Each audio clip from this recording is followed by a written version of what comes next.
Hello guys, আসসালামু আলাইকুম। এখন আমরা যাচ্ছি কুয়ালালামপুর কেএল টাওয়ার বা মানারা কেএল টাওয়ারের যে টাওয়ার ওয়াক আছে সেখানে। তো আমাদের সেফটির জন্য আমাদেরকে হেলমেট বেল্ট সব কিছু ইউজ করতে হয়। তো আমি একটু দেখাই আপনাদেরকে ওখানে হেলমেটটা কীরকম থাকে, তারপরে আমি যাচ্ছি আপনাদেরকে টাওয়ার ওয়াকটা দেখানোর জন্যে। তো এরকম যে একটা হেলমেট পরে যেতে হয়, তার আগে একটা পলিথিন ব্যাগ দিয়ে দেয় চুল যেন না লাগে এই জন্য। আর এটা হচ্ছে সেই কেএল টাওয়ার, আর এটি 1995 সালে মার্চের 1 তারিখে নির্মাণ সম্পন্ন হয়।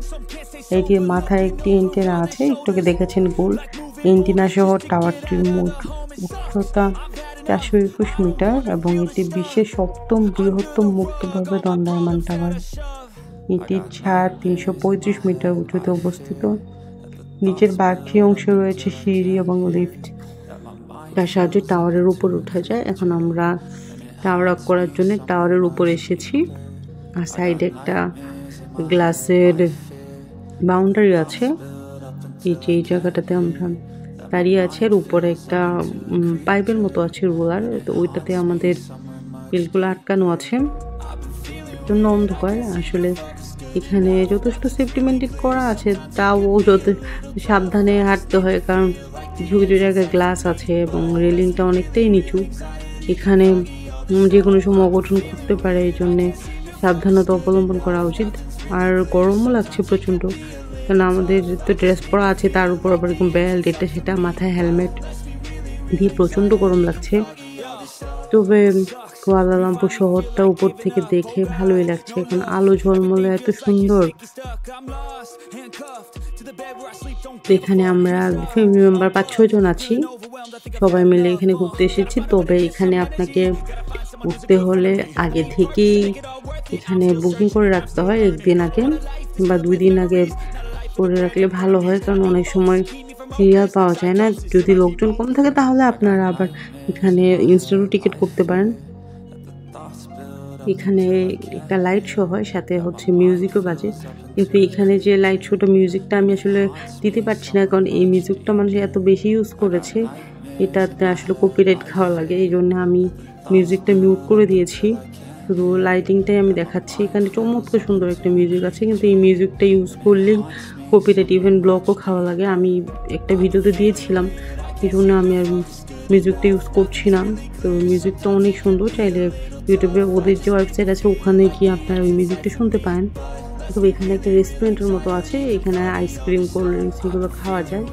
এই রেস্টুরেন্টের মতো জায়গাটা থেকে আমরা এই লাইট শোটা দেখছি। তাছাড়া এখানে একটা প্রতিযোগিতা হয়, সেটা হচ্ছে সিঁড়ি দিয়ে ওঠার প্রতিযোগিতা, নিয়মিত আয়োজন করা হয় এখানে। এছাড়া ইসলামের নানান পবিত্র মাসের জন্য চাঁদ দেখার জন্য এই টাওয়ারটি ব্যবহার করা হয়। এই টাওয়ারটি কুয়ালালামপুরে সবচেয়ে উঁচু টাওয়ার এবং জনসাধারণের জন্য উন্মুক্ত একটি টাওয়ার। তবে এখানে উপরে উঠতে টাকা দিতে হয় ভালোই পরিমাণে, এই জন্য আমরা সবগুলোতে উঠতে পারিনি, কারণ এখানে একটা রেস্টুরেন্ট আছে, ওই রেস্টুরেন্টটাতে উঠতে বাংলাদেশি টাকায় প্রায় 25,000 টাকার মতো লাগে। আমরা যে টাওয়ার ওয়াকটা করেছিলাম এখানে আমাদের 5 জনের মিলে 12,000 টাকার মতো লেগেছিল বাংলাদেশি টাকায়।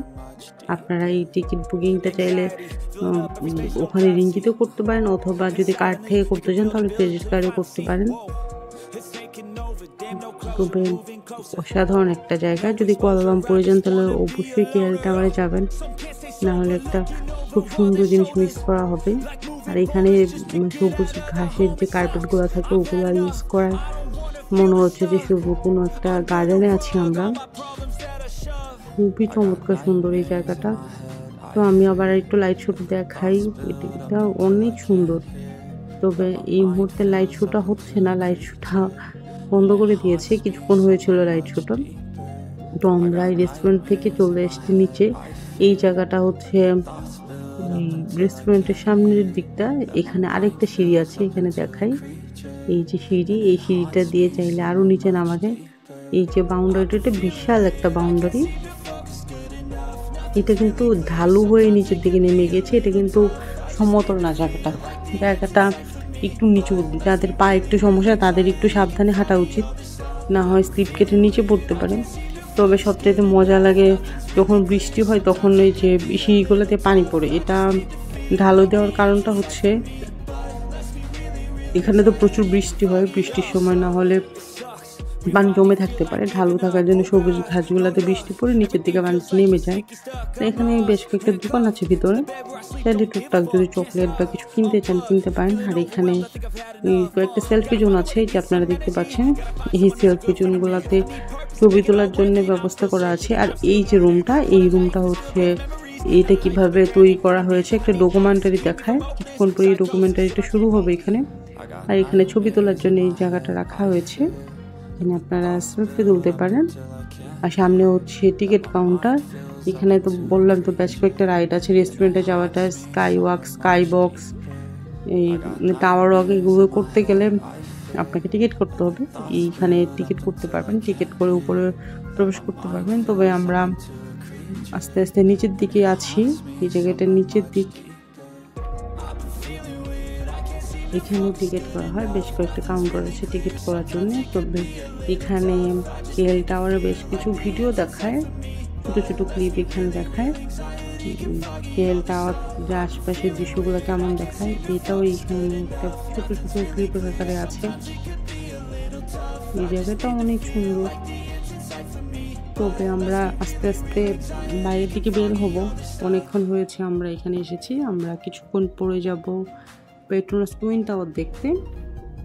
এই জন্যে আমরা এখন চলে যাব এখান থেকে। তো পেট্রোনাস টুইন টাওয়ার আমরা অনেকবার গিয়েছি, আমরা যেহেতু 5 দিন ছিলাম মালয়েশিয়াতে, কিন্তু এত সুন্দর প্রতিদিন হোটেলে যাওয়ার আগে আমরা একবার পেট্রোনাস টুইন টাওয়ারটা দেখে যেতাম, কারণ আমাদের হোটেল কেএল টাওয়ারের কাছেই ছিল।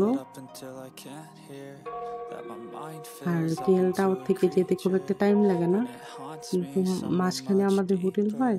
তো কেএল টাওয়ার থেকে গিয়ে আমরা পেট্রোনাস টুইন টাওয়ার একটু ঘুরে তারপরে আমরা আমাদের হোটেলে যেতাম। আর যে বলেছিলাম কিছু কিছু ডকুমেন্টারি দেখায়, তো এটা দেখাচ্ছে দিনের বেলার ভিউ, আর প্রথম যেটা দেখিয়েছিলাম সেটা ছিল রাতের বেলার ভিউ। এখানে এই যে বেবিদেরকে কীভাবে চড়ানো হয় বিভিন্ন রাইডে, এটা কিছু কিছু ভিডিও ওরা দিয়ে রেখেছে। এই যে এইটার আমরা রাতের বেলা ঘুরেছিলাম, ওরা দিনের বেলা দেখছে। অসম্ভব সুন্দর একটা জায়গা। আমার তো আসলে যেতে ইচ্ছে করছে না এখান থেকে, তবে কিছু করার নেই, কারণ আমরা যেহেতু টুরিস্ট, সবগুলো জায়গায় আমাদের আসলে কাভার করা উচিত। এই জন্যে আমরা অল্প অল্প করে সবগুলো জায়গা একটু একটু করে দেখে যাচ্ছি। আমাদের ভিডিও আজকে এই পর্যন্তই। আজকে এই দিকটার তেমন কিছু দেখানি, আমরা এখন সামনের দিকে যাব। সামনের দিকে যেতে যেতে যেটুকু দেখানো যায়। আল্লাহ হাফেজ।